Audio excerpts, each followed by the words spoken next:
Welcome everyone who's joining. I'm so excited to see folks logging in. We're going to get started soon, but we'll give it a couple more minutes so everyone can make it from their last meeting before we dive in.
All right, well, let's go ahead and get started. It's so great to see everyone. Thank you for signing in. I don't know about you, but if you joined late, Kate was saying I almost don't want to steal her thunder of her joke, but I can't believe we're 6 months into 2026.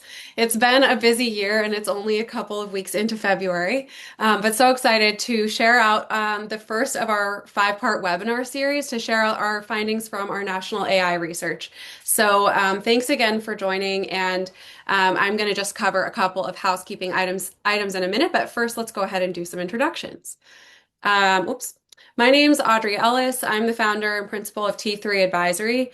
We are a small consulting practice. We are remote first, so all over the country, and it's been an absolute joy to work on this research project that was funded by the Gates Foundation. We do a lot of work with community colleges, access-oriented institutions, minority-serving institutions, much of that being around AI. So really excited to be here today. Kate, do you want to introduce yourself?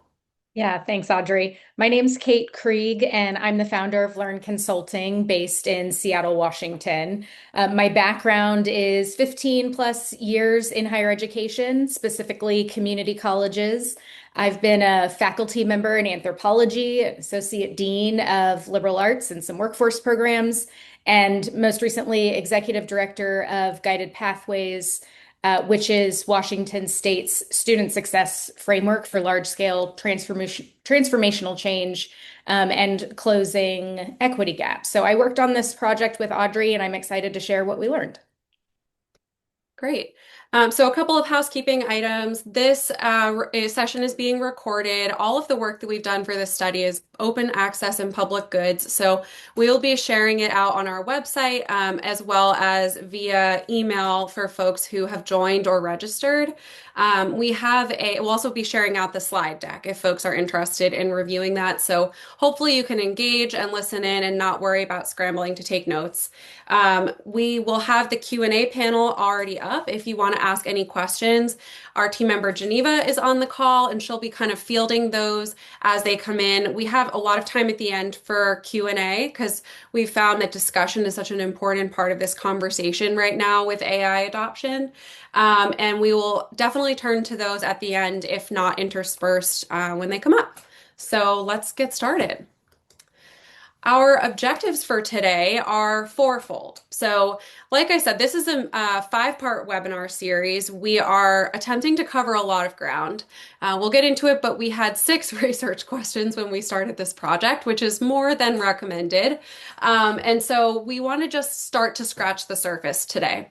Our goal is to talk to you about the current landscape of AI adoption and what we saw from our research. We want to talk about some of the key barriers that we saw preventing institutions from really progressing in their own AI adoption journeys. We also want to discuss what we saw as kind of distinguishing characteristics or factors at the institutions that were making more forward momentum. And we'll share a diagnostic framework that we think can help you all think about how to continue this work on the ground at your institutions.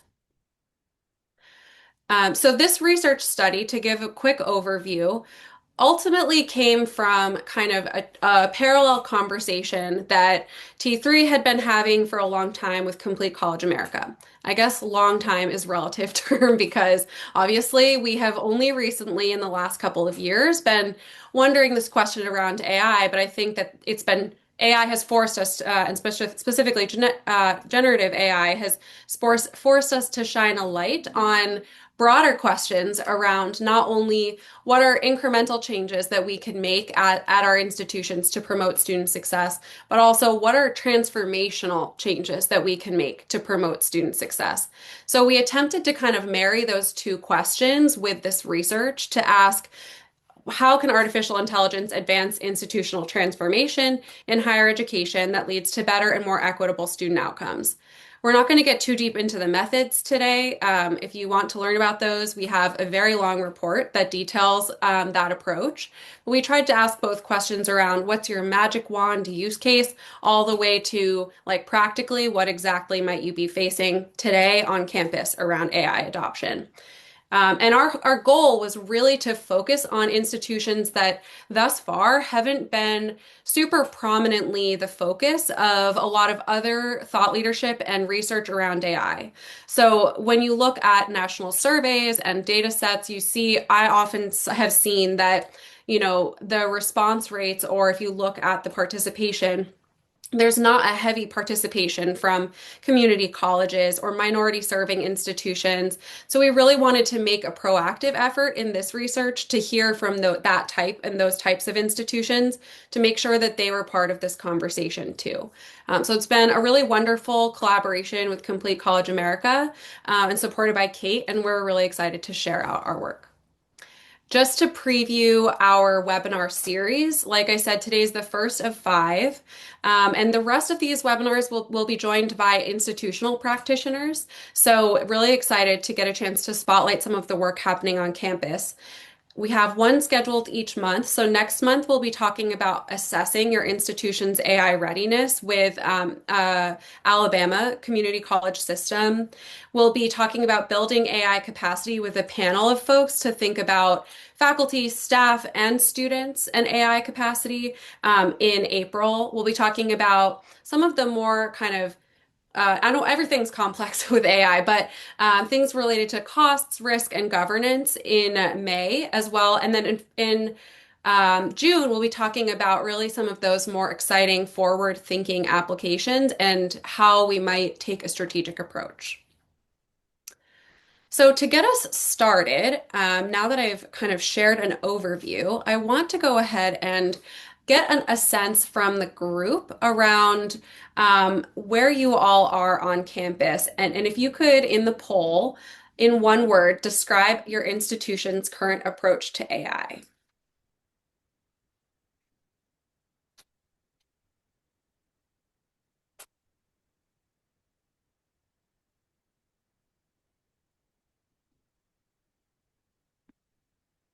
Oops. And I'm going to ask because I'm realizing a flaw in my own poll setup. If you can drop it in the chat as well, or hmm, the polls will have to work in the back end to get those answers, but we'll share out what everyone posted in the poll as soon as we wrap up and share out the findings.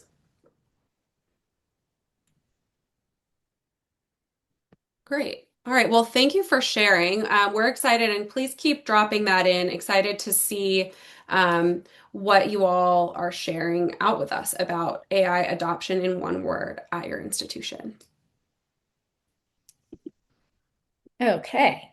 So, we created a rubric to assess where institutions fall on the AI adoption continuum. And we're going to share that with you a little bit later and ask you to rank yourself. But the rubric looks at five key areas, and you see those on the left-hand side of this slide. Adoption coordination, leadership support, policy development, resource commitment, and technology deployment. And here's what we found. Only 17% of the institutions that we interviewed are transforming with AI. And by that, we mean that they've moved beyond scattered pilots to strategic institution-wide integration. So, for example, they're budgeting for AI, they're aligning it with their strategic planning, they're building partnerships with industry to prepare students for an AI workplace, they're using it to improve operations, and they're revising job descriptions to include AI stewardship. Next slide, please. And what you're looking at here is a bar graph of the institutions that we interviewed, categorized as well-resourced, moderately resourced, and resource constrained. You can see that only four are well-resourced. These are institutions that had endowments above $1 billion. Moderately resourced institutions had endowments of about 50 to 300 million, and resource constrained had endowments of less than 42 million, which is the average US endowment. But the average of those resource constrained institutions was only 12 million. So keep that in mind.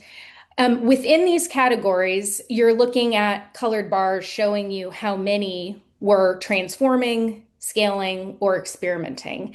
And I think here's what gets interesting is that, yes, of course, resources matter, but they're not the whole story. So when we looked at how institutions advance through these adoption stages, we found that well-resourced institutions aren't just more likely to experiment, they move faster from pilots to transformation. And resource-constrained colleges tend to stay in that early exploratory stage. And moderately resourced institutions are occupying this middle ground where they're scaling, but they are struggling to break through to full transformation. And here's the crucial piece for you guys out there. Your current adoption stage, which again you'll get to see in a little bit, actually shapes what resources you'll need to move forward. And I think that's why we're really excited to show you that scale of adoption and for you to use it, because you can see where you're at and what you need to do next. Next slide, please. Okay, so why are the affluent institutions moving faster? It might not surprise you that one of the major reasons is they can invest strategically in multi-platform AI ecosystems with dedicated funding and leadership oversight. And so, why does that innovation gap then widen an equity gap? Well, that's because costs rise as institutions centralize tools and policies, which requires coordinated investments in training. And those costs are a barrier to scale or transform. But we don't want to just leave you with the negative, right? So, what can be done? Less resourced institutions will need more support. So, closing the widening innovation gap might look like AI platform blueprints that well-resourced universities share with their regional colleges. Or maybe it's shared computing time where well-resourced universities partner with community colleges to train their AI models or perform experiments. But these are just examples. And the point is that closing the innovation gap will mean that well-resourced and less well-resourced institutions will need to partner and collaborate to share what works.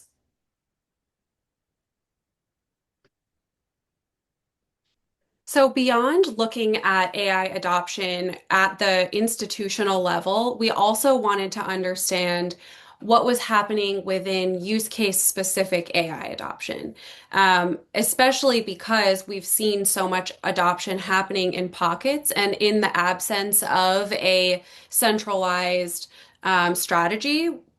Institutions are left oftentimes to kind of in the department level or unit level fend for themselves when it comes to thinking of their own AI adoption strategy.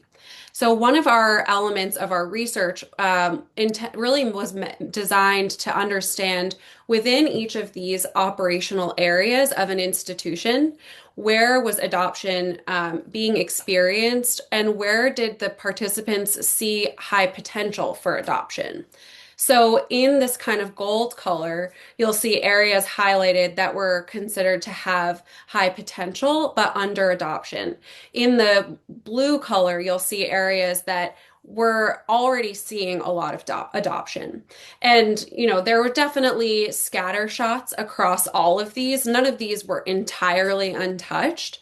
But what this told us broadly was that AI adoption right now, in that void of centralized strategy, is popping up in areas not necessarily based on the value that they can bring to the institution, but based on the ease of access to implement and roll out. And so, in a decentralized institution, for example, where faculty have autonomy over their classes, it makes perfect sense that they would be the first kind of frontier to explore AI adoption because, especially at many institutions that don't have an AI policy or didn't, or give that autonomy to their faculty, it's up to each faculty member to figure out what that adoption might look like. Whereas something that's really heavily regulated, like financial aid, is an area that there was a lot of consensus actually among our participants that this is an area we should explore, but that no one had really dabbled in for a number of reasons. Like financial aid is an area that I think we are all naturally risk averse. No one wants to be responsible for a student not getting the aid that would help them be successful in college. But there are also a lot of operational challenges that financial aid staff encounter while they are supporting students with like student facing and back office work. And so there was a lot of agreement that there are some areas where we could really explore potentially dramatic supports to institutions, but that will take intention and strategy at an institutional level for folks to feel comfortable beginning to safely experiment in those areas. Another one that popped up, unsurprisingly, is strategic finance. So I'd love to hear if you, and I actually have a poll for this one too. Before I move on, I apparently with this poll setting that I used, I can see as soon as I close the poll. So I will share that the responses to the first poll were pretty reflective, as I had hoped they would be, of the bar graph that Kate presented on. So we have everything from thinking-ish to beginner to bold exploration, the Wild West. So, no surprise that we have a whole spectrum of AI adoption on your campuses for those who are in attendance. And hopefully that gives you a sense of community. We are not here to create any sort of shame around where you are at your institutions right now, but rather encourage you to engage in this conversation so we can all learn together and take that collaborative next step that Kate was just describing on the last slide. So I'm going to launch another poll and I will be patient, let you all participate, and then I will share the results before I move on. So let me go ahead and do that.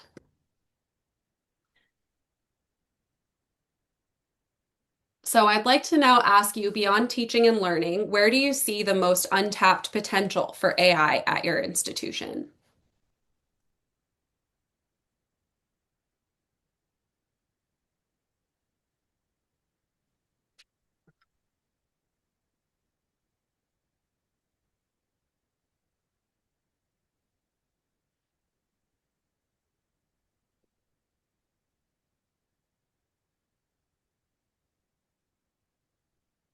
Awesome. Thank you to those who are participating. I'm going to give it another minute before I close.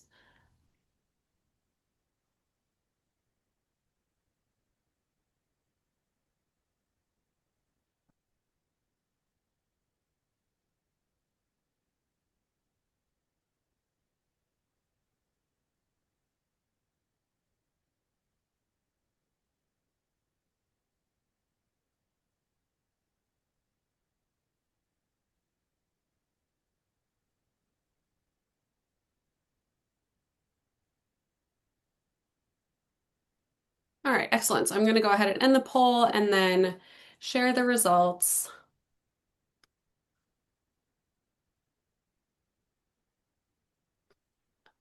Looks like I'm seeing databases, tutoring, interventions, assessment, development, simplification, outcomes, processes, and transfer. Those are the answers that are standing out to me the most right now.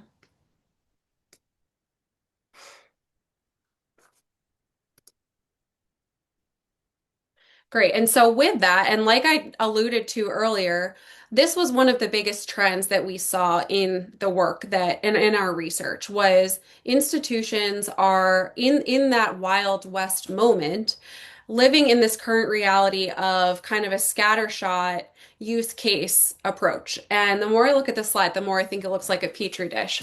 Nonetheless, we are institutions that are decentralized and have pockets of innovation, but not institutional leaders often are not engaging in a way that's enabling cross unit and cross functional strategy and collaboration and coordination.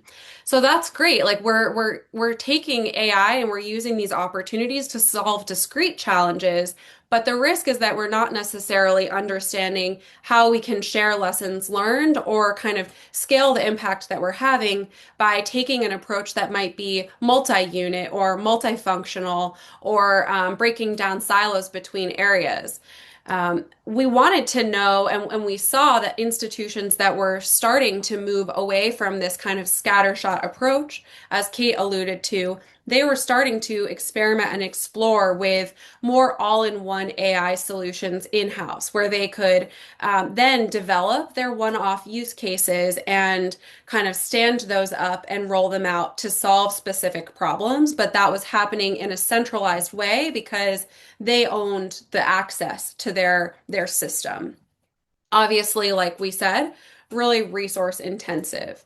And so that certainly is what seems to be the next frontier or the current edge frontier for where institutions are thinking of going. The next kind of question that remains is not these interconnected circles, but what is the even bigger possible application for AI for our field? We have been in a state of existential crisis in some people's minds, being forced to continue to justify our value proposition to our nation around our sector. And that predates the introduction of generative AI. But like I said, generative AI certainly makes that spotlight brighter. And so we want to encourage folks to live in both worlds, which isn't a comfortable reality to have one foot in the present, partially tiptoeing into the dream state, and another foot thinking total transformative. But we encourage folks to really continue to push that edge as well around how can we rethink the current guardrails, infrastructures, and systems that we're operating under with the capacity and resources that AI may provide to think about how we could deliver what we offer as a sector more effectively and more impactfully at the end of the day. And I want to take a minute here to really think about the role of leadership in this work because what we've seen and with those kind of scattershot examples and use cases is in those cases where there was no singular centralized voice at the institution, there still was a leader within a unit who took a stance and who was able to encourage their team to think about AI in a way that wasn't entirely centered around kind of panic, fear, and fatigue. And so everyone at their institution, I would argue, has the opportunity to step into leadership in this moment when it comes to thinking about what AI could look like at their institution. There are I do a lot of thinking around initiative fatigue, and there's no doubt that AI on our campuses is introducing a whole new level of concern and anxiety around just what I was discussing on the previous slide. Like, well, what if we rip up all of higher education and everything as we know it no longer exists? And I would counter that with if we aren't part of the conversation and if we aren't helping to lead that conversation, the odds of it happening are probably even higher. So, the opportunity here for us at our institutions is to think about what our agency is in these moments, whether we are supervising a small group or we're the president of a college or we don't supervise anyone. We all have an opportunity to think about if we're going to seize this moment and think about what we can do to leverage AI to promote our shared missions around student success and outcomes, then what might that look like? And a couple of things that we saw was, you know, acknowledging those conflicted emotions and creating space for those conversations with staff and faculty is incredibly powerful. You don't have to be an AI evangelist. I'm not. There are certainly concerns that I have about what AI will mean for our world, but creating space to have that open conversation is a great first step. When it comes to the more centralized leadership voice, however, I think that we found that it's incredibly powerful to communicate a strategic vision, even if at the start that looks like a short email to the college saying, while we get ourselves sorted, please do not violate X, Y, and Z FERPA and PII policies. We are, however, unifying around a strategy and, carrying through the rest of that email. I don't need to dictate it, but the idea being put some sort of communication out there because institutions we hear from are saying there's no communication, which leaves them again kind of floundering in that sense of fear and uncertainty. Aligning AI within the context of the institutional mission and student success is an incredibly powerful tactic for keeping folks out of that kind of panicked headspace and urging them into the creative realm of this conversation, addressing concerns directly, and then co-creating that strategic direction. So in future conversations and in future webinars, we're going to get a lot deeper into an assessment approach that can bring your entire campus along. But we really believe that at a minimum through consistent messaging, if not at a maximum through much deeper engagement with your institution, there's a lot of opportunities here to make sure that you're not leaving our institution in this strategy and communication void.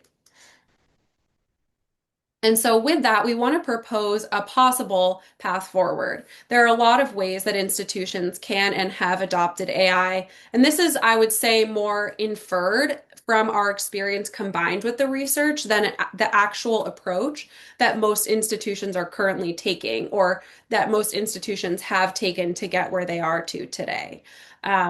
What we envision, however, for institutions to strategically adopt AI looks a lot like a continuous improvement cycle. It's thinking about what is your vision for AI as it relates to promoting your mission, not just digitizing for the sake of it or for keeping up with the Joneses, but because you want to use this tool as a strategic lever to achieve what your institution has set out to do.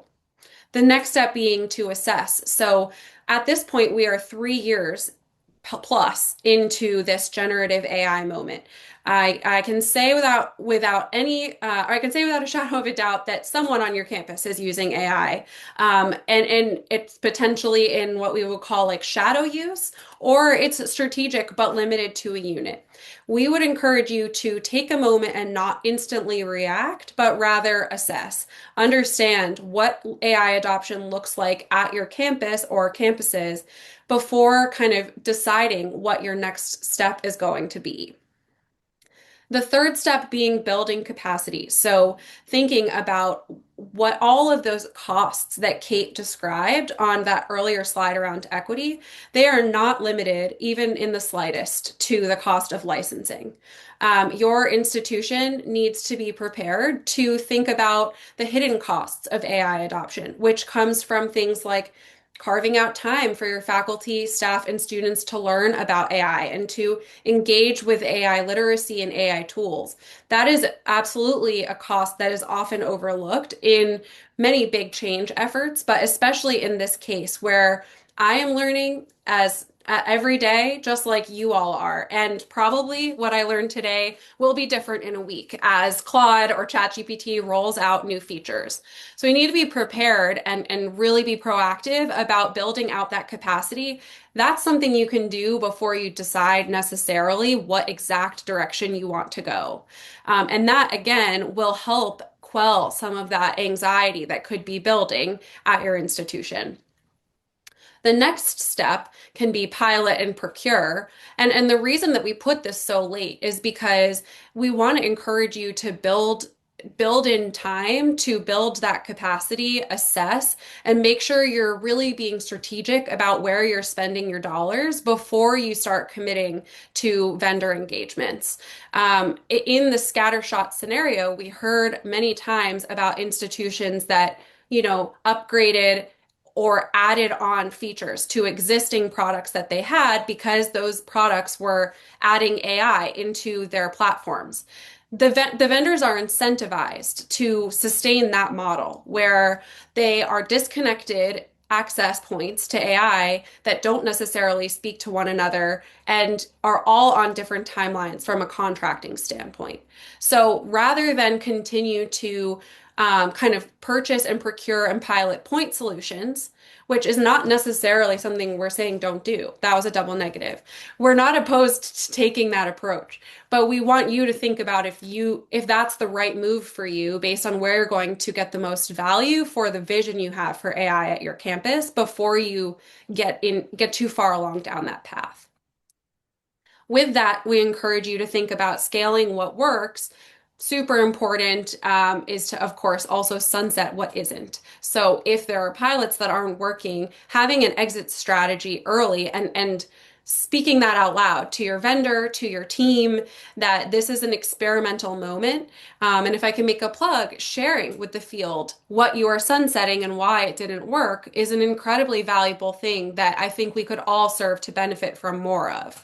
Like I said, we're all learning at the same time and at the same rate. So if I make a mistake, it would be unfortunate for everyone else to make the same mistake because I didn't tell anyone that I made that mistake.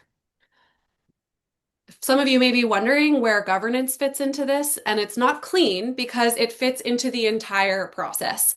I can't overestimate enough or overstate enough how important governance is to the effectiveness of this entire process. Starting point and fits under a build capacity aligns with things like at least making sure for now that your governance for your current processes are ship shape. So things like your data governance, those are foundational building blocks to engaging in a way that really allows you to really participate in this continuous improvement cycle for approaching AI adoption in higher ed. Thanks, Audrey. I think that was great. So, what Audrey just showed you was a sort of step-by-step framework. Now, of course, it's not meant to be a recipe. Like Audrey said, it's really based on continuous improvement, and you've got to figure out where you are in that framework and what needs to be done. And like I've mentioned a couple of times, our research led us to creating a rubric for institutions to assess themselves in these five categories that you're seeing on the screen. So these are really like foundational pieces. So whereas what you just saw was sort of a future, here's what you can do step by step for a framework of adopting AI. What we looked at is what are the foundational pieces that institutions do, and what does it look like when they're in those three different levels of either experimenting, scaling, or transforming. So we're going to take a closer look at that rubric now and what it means for you. So next slide, please. So this slide shows the descriptions that I just mentioned in a slightly different way so that you can take a look at this and read more about where you think your institution falls. So I'm going to stop talking for just a second and let you take a look at it.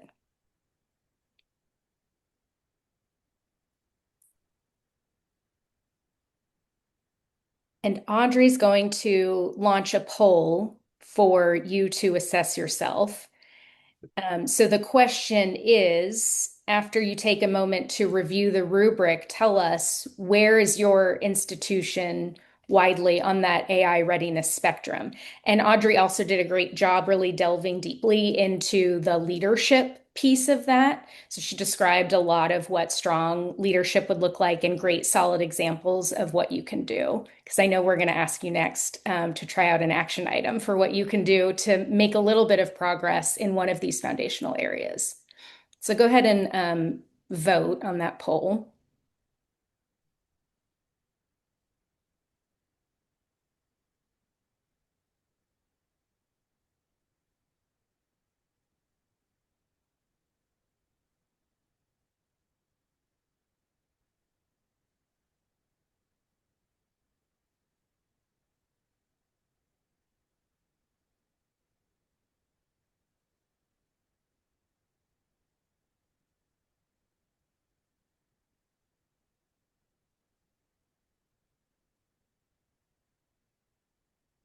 Great. So thank you so much. I'm going to go ahead and end the poll and share out the results. So it looks like we have um, split between experimental slash emerging and scaling. No one reported that they were in the transforming stage right now. Eight institutions in that experimental emerging bucket, and half of that four in scaling. So definitely reflects what we were seeing in our research. hmm Yep, exactly. Oops. And no, you can stay on that slide. That's fine. I was just going to mention that in the second webinar of this series on March 17th, you'll learn how to use the rubric with other people and also be given a survey that you can use to gather those campus-wide perspectives that Audrey mentioned earlier. Exactly. So, yeah, I think where we want to end is encouraging you all to begin thinking about what the action items are coming out of this. So, we've outlined a couple of the characteristics that were on the rubric. So, I don't want to switch back and forth too quickly, but we've outlined a couple here as an example, and we've suggested possible action items that you might consider as it relates to next steps to help your institution move from wherever you are on this spectrum into the next stage. I think with that said, we would encourage you to take a holistic approach, not a piecemeal approach to kind of solving for one characteristic at a time. But even getting creative and starting to think about what the antidotes or next steps might be for each characteristic is a really great place to start. So, would love to start. A couple of examples that we have here include limited executive engagement in AI. Possible action item might be exploring that survey that Kate just described, and we'll talk about it a little bit more later. But we've released a survey that you all can roll out and edit and use on your campuses at your own disposal, just to get that conversation really flowing. If you're facing the low resource commitment piece, we would encourage you to think about starting to look at and explore possible collaborations and partnerships with, let's say, regional employers to address gaps in available resources. If I can dig a little deeper here, for example, Kate and I both come from the community college space where at our institutions, we're often forced to think entrepreneurially about how we're going to sustain our business models as institutions. And it's no novel concept to develop collaborations with workforce partners where they offset some of the costs of educating a specific population that will then benefit their getting a more skilled workforce. We could see possible collaborations here where, let's say, you want to invest in a specific technology to upskill workers in a certain area around how AI has become embedded in the field, that applied field, rather than just kind of fronting the entire cost of that on your own. An option to explore would be to approach your local and regional employers and figure out if there's a way to share that cost through a partnership.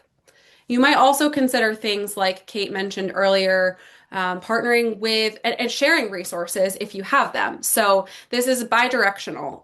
Even if you are scrapping together materials to create a lunch and learn or a office hours, is there a reason you couldn't share that invitation with your local community college if you're a four-year institution?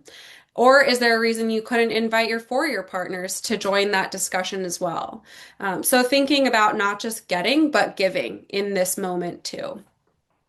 The next piece is AI decisions being made without student input. We are also rolling out a framework for incorporating student voice in your AI related decision making. So I want to encourage you to think about bringing students along in this conversation because ultimately they are the reason that we do what we do, and they should have a voice in the conversation around how AI is being used to shape their educations. I would love to encourage you all to sit with some of these characteristics, and I'm going to go back to the last slide to see if you all have oops, any additional questions relating to the characteristics on the rubric. Happy to kind of suggest or share out other possible next action items.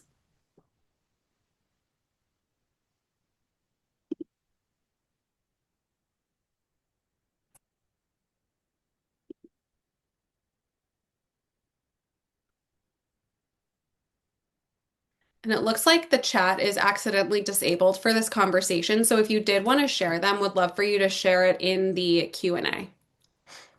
And we'll make sure that's enabled for our next one.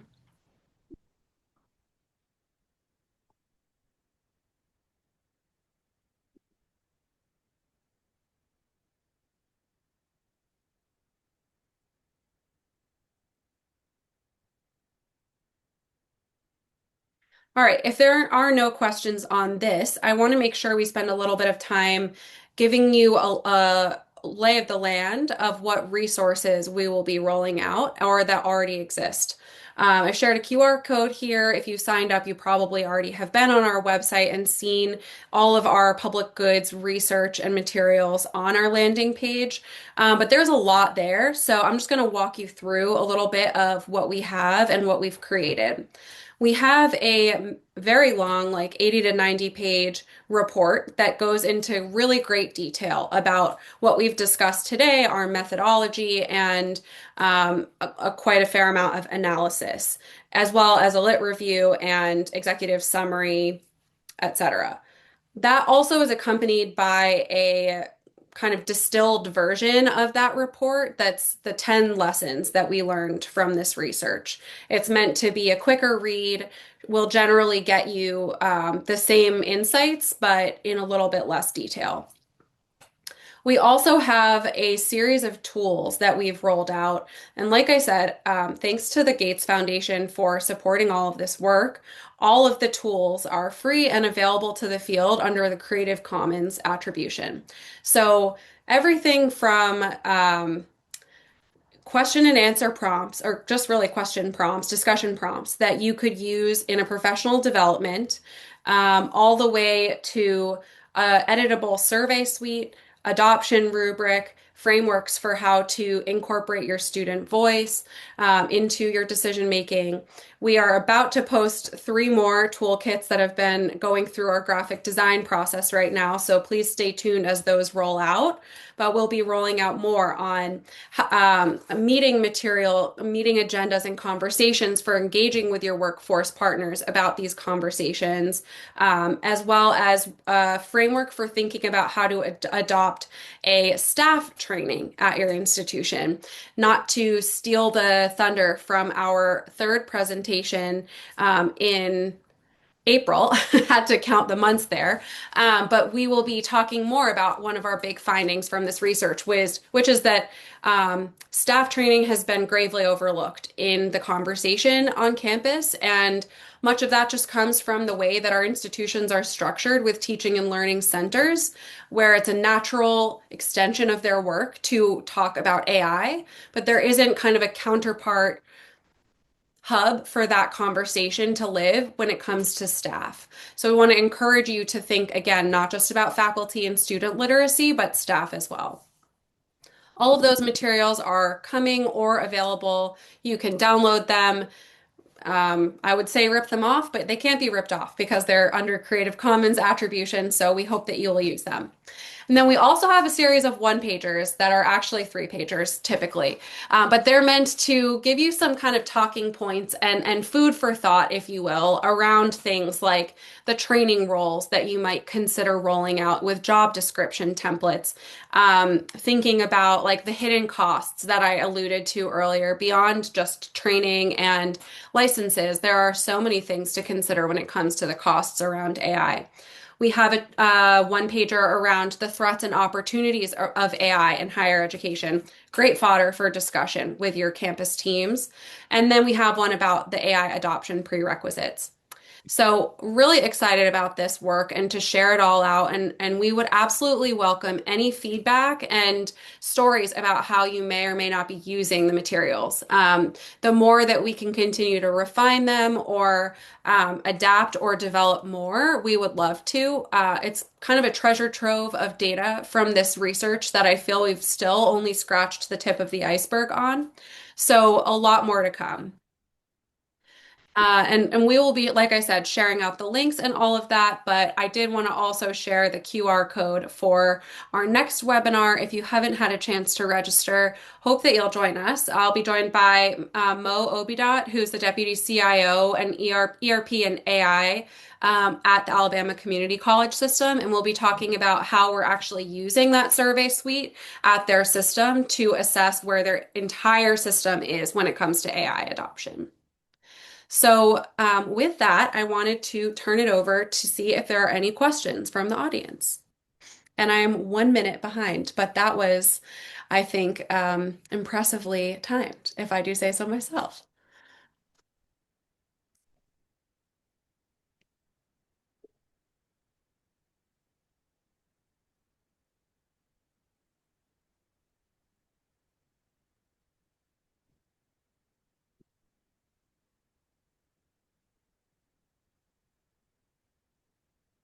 So, if you have any questions at all, would encourage you to put them in the chat. Hmm. Yeah, Eric, that's a good question. And I have certainly grappled with that myself, just to articulate it out loud. Eric says many folks push back against AI due to environmental concerns. Any suggestions for managing those concerns? I'm not going to say that AI isn't a cause of environmental concerns. I think that the best the best thing we can do is to encourage folks to be informed consumers. And I think there's some um, potentially fear mongering that can happen around AI as we are in a lot of uncertainty around this technology and what it can mean. And I believe there are some new discussions that have been posted by some thought leaders in the AI space around what AI environmental implications actually could, like how to quantify those. So I would encourage you to check out things like Ethan Mollick posted posts on LinkedIn regularly, and I think that he posted recently about AI and environmental consumption or environmental impacts. And there are some tools that you can use to quantify your own environmental impact as well. So I think it's like the cat is out of the bag, and these tools, like even if you type something into your browser, Google is going to use AI to summarize its findings. But it's figuring out like what we can do to be responsible users and informed consumers of AI. And to me, that's a bigger conversation that we should be having. So I would encourage you to dig in and then push the conversation to not stop there.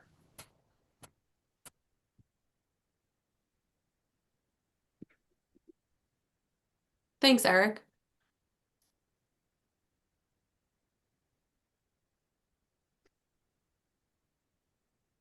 Any other questions from folks on the webinar? But also just say that we're really hoping to continue this research.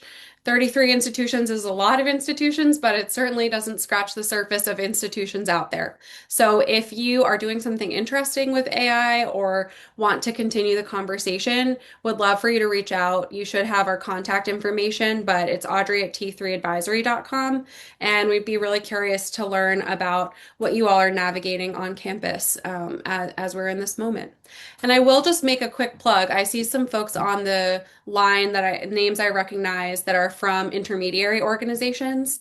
And we have an entire set of research as well for AI at higher ed intermediaries. So if you're interested in figuring out how you could leverage AI in your work to support colleges and universities, we'd love for you to check that out, and you can find it on our resource page.